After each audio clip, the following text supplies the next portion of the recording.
দিবস হয়? গণতন্ত্ৰ দিবস। আচ্ছা, আজি আমি কি কৰিম? আজি পতাকা উত্তোলন কৰি ৰাষ্ট্ৰসংগীত গাম, তাৰপিছত চকলেট খাম, হয়নে নাই? আজি এটা বিশেষ দিন, আজি গণতন্ত্ৰ দিবস উপলক্ষে মই সকলোকে শুভেচ্ছা জ্ঞাপন কৰিলো।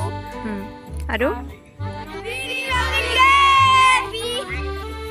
কিবা কোৱা? সকলোকে শুভেচ্ছা থাকিল।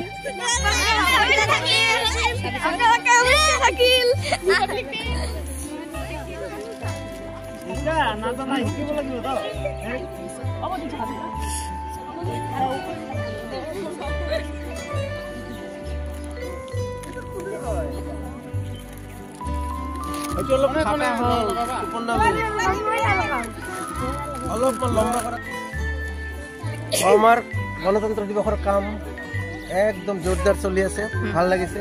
দৃশ্যবিলাক দেখি সবৰে এক্টিভিটি দেখি বহুত খুশ, মই ভাল লাগিছে। আচ্ছা, ৰাতিপুৱা কেইটা বজাত উঠিছে? ৰাতিপুৱাটো মই উঠাতে এনে 6 বজাতে উঠিলোঁ। উঠি আহি প্ৰথমে 7 বজাত আহি পালোঁ। আহি দেখোঁ বাকীবিলাক বেছ ধুনীয়াকৈ আহি হাজিৰ। 2-এজন বাকী আছিল, সিহঁতক মই আনি দিলোঁ ফোন চোন কৰি। ঠিক আছে, পূৰ্ণদমে কাম চলি আছে। অলপ সময়ৰ পিছতে আমাৰ কাৰ্যসূচীটো আৰম্ভ হ'ব।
কেনেকৈ চলিব? মন্ত্ৰী লাগিব, মিনিষ্টাৰ লাগিব। এতিয়া মন্ত্ৰীজন কোন হ'ব? আমি কোনোবা এজনক বহাই দিলে মন্ত্ৰী হৈ যাব নেকি? সেইটো মানি লোৱা নহ'ব। আমি কি কৰিম? আমি যিহেতু আমাৰ চৰকাৰ বুলি ইতিমধ্যে ডিক্লেয়াৰ দিয়া হৈছে, আমি আটাইয়ে এই কথাটো মানে কামে কাজে দেখুৱাব লাগিব। গতিকে আমি নিৰ্বাচন ব্যৱস্থা পাতিলোঁ যে আমি প্ৰত্যেকে ভোট দিহে আমি চৰকাৰখন বনাম। তাৰমানে আমাৰ অংশটো তাতে সোমাই পৰিম। আমাৰ যিটো কাম আছিল, যিটো কৰিব লগা আছিল, সেইখিনি কাম মৰ্যাদা, জাতীয় ঐক্য আৰু সংহতি নিশ্চিতকাৰী প্ৰথমতে সকলোলৈ গণতন্ত্ৰ দিৱসৰ আন্তৰিক শুভেচ্ছা জ্ঞাপন কৰিলোঁ। মোৰ নাম সঞ্জয় ৰায়। নিশ্চয় হয়নে নাই? কি আজি গণতন্ত্ৰ দিৱস হয় না? আৰু আমি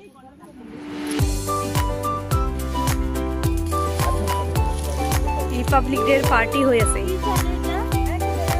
পাৰ্টি পাৰ্টি हो रही है।